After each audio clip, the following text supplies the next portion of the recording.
There's a big difference between human forgiveness and Allah's forgiveness. I want to start with that. There are people that have caused you pain in life. There are people that have caused me pain in life. And it may be that I'm not able to forgive them. It's very possible. It's impossible for me to completely forgive them or to be normal with them again because of the pain that they caused, because of the disappointment that they caused, right? And what happens sometimes is we start thinking that our relationship with Allah is the same way.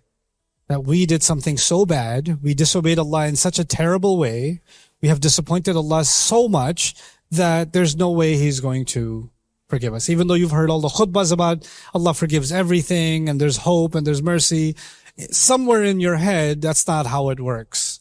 Yeah, I know Allah is merciful, but not with me. You don't know how bad I am. So you turn yourself into an exception. You are beyond forgiveness. You know, the problem with that is Iblis is the one who's telling himself he's beyond forgiveness. Allah is never telling us in the Qur'an that Allah will not forgive Iblis. Or Iblis will never be allowed to make tawbah. People have these thoughts. Actually, it's Iblis himself who refuses it under any circumstance. Maybe part of that belief even may be, why would he ever forgive me? I'm beyond forgiveness. And that's the same belief he would want for you. How can I come back from this? Adam alayhi salam was given one instruction. And if you put it in perspective, we hear the instructions from Allah, from the book of Allah and the sunnah of the Prophet sallallahu alaihi wasallam, but those are books. We never met the Prophet. We never met the Prophet. And our parents never met them, and their parents never met them, and their parents never met them. And it goes back several generations. So we're believing in these words without ever having seen even the Messenger of Allah sallallahu alaihi wasallam. Compare this to the mistake of Adam alayhi salam, this slip of both our parents. They've had direct conversation with Allah. They've had direct conversation. In Surah Al-A'raf, even before being put in Jannah, Allah already showed, and in this surah too, when Iblis refused, Allah said, he will be your enemy. He's gonna, and he made a promise he will attack any way that he can. And Allah mentioned that He's gonna put him in the hellfire. So Adam alayhi salam knows about the hellfire, knows about Judgment Day, has seen Jannah, has seen Iblis, has seen the angels, has had conversations with Allah. Allah is directly instructing him. And yet still he made a mistake. Still. I mean, that sounds inexcusable. See, I didn't have a direct conversation with Allah. I didn't have that. But Adam alayhi salam had that. Hawa had that. And so you would say, how could you, after you were given such an honor, such a privilege, you reached such a high place, how could you make a mistake, Adam? How could you make a mistake, Hawa? And how do you think, after being given such a great position and you messed up, you don't deserve that place ever again? You don't deserve it. And so Allah is now going to send them to the earth, and then Allah says to them, اهبطوا بعضكم لبعض عدو. Go, live here. You're going to be enemies to each other. It's going to be a tough life here. But I kept thinking about, why did He say enemies? It means many things about this earth, but what are they learning from what happened up there in Jannah? Iblis will try to make you disobey Allah. And you will fall into his thoughts. And then you will discuss it with other human beings. And you might be able to convince other human beings, or you might be able to convince each other. And instead of helping each other become better, you can also help each other become worse. Because they both ate from the tree. You know what that means? They conversed with each other. And they both made it okay for each other. So they partnered in a mistake.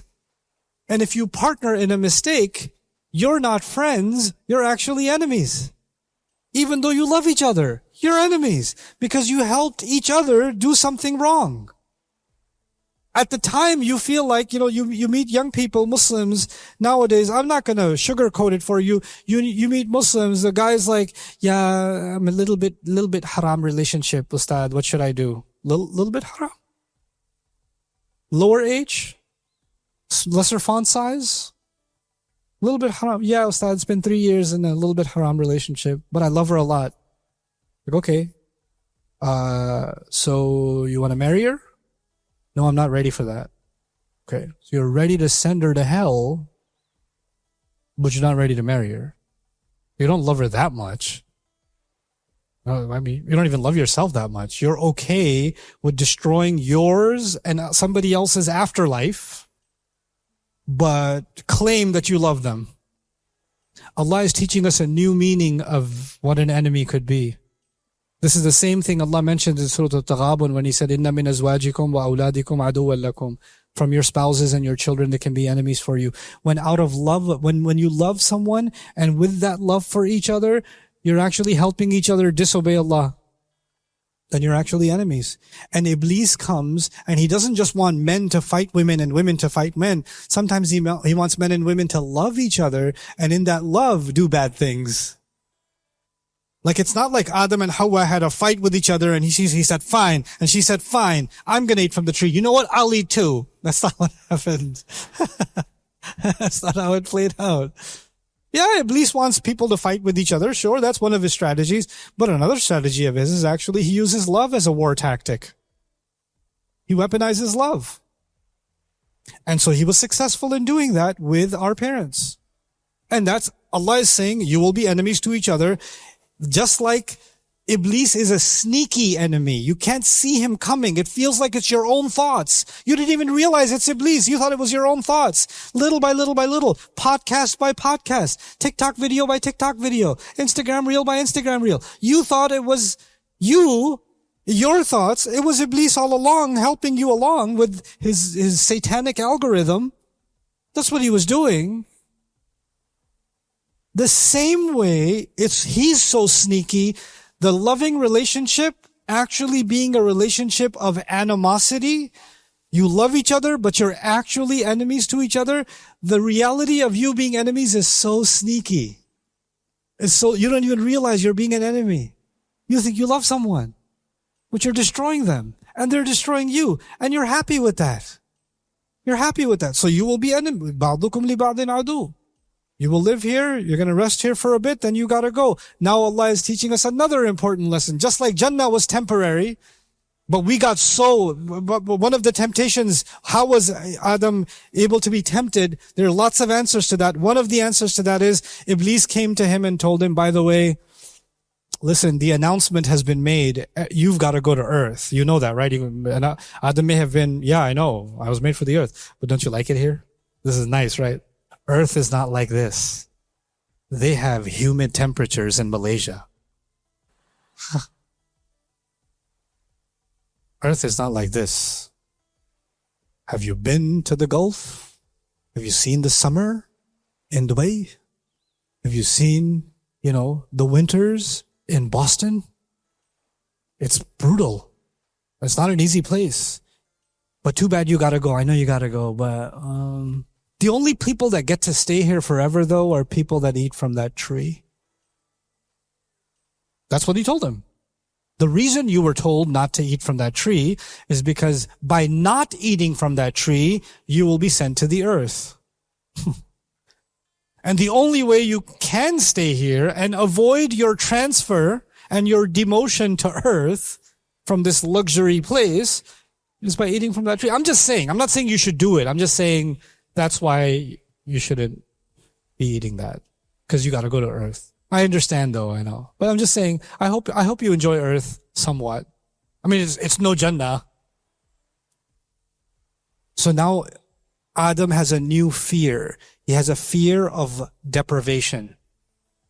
I have something, I don't want to let it go. I have something, I don't want to let it go. He has Jannah, he doesn't want to let Jannah go. And his desire to not let Jannah go may be one of his motivations for eating from the tree. Now we come to this world, and in this world, we're not in Jannah, but we may have a really nice house, and we don't want to let it go. We may have something that we want, and we don't want to let it go. Just like Adam didn't want to let Jannah go. We don't want to let it go. So what did Allah say? وَلَكُمْ فِي الْأَرْضِ مُسْتَقَرٌّ. In this earth, there is a place for you to stay temporarily. Remember, this is temporary. No relationship here is permanent. No material things here are permanent. Your parents will not be there forever. Your spouse will not be there forever. Your children will not be there forever. You will not be there forever. Your car, your home, your money, your looks, your social media profile, your money, none of that will be there forever. Don't hold on to it like this is your entire existence. If you don't have this, you have nothing. You're willing to do anything to hold on to this, even eat from the tree so you can hold on to it. Don't do it. Don't do it. Understand that when you find these new trees, you're only going to bite from them because you're afraid of losing something too. It's not just the desire to want something, it's also the desire to hold on to something else. So there's greed and there's also, haughtiness, like wanting to hold on. By the way, the word for that in the Qur'an is the word shuh. It's a difficult word, shuh. Allah says, وَمَنْ يُوقَ شُحَّ نَفْسِهِ فَأُولَٰئِكَ هُمُ الْمُفْلِحُونَ. People that are protected from their own deep, dark greed and their deep, dark desire to hold on to things that they don't want to let go of. If you can be protected from that desire inside you, those people are the ultimately successful. وَمَنْ يُوقَ شُحَّ نَفْسِهِ فَأُولَٰئِكَ هُمُ الْمُفْلِحُونَ.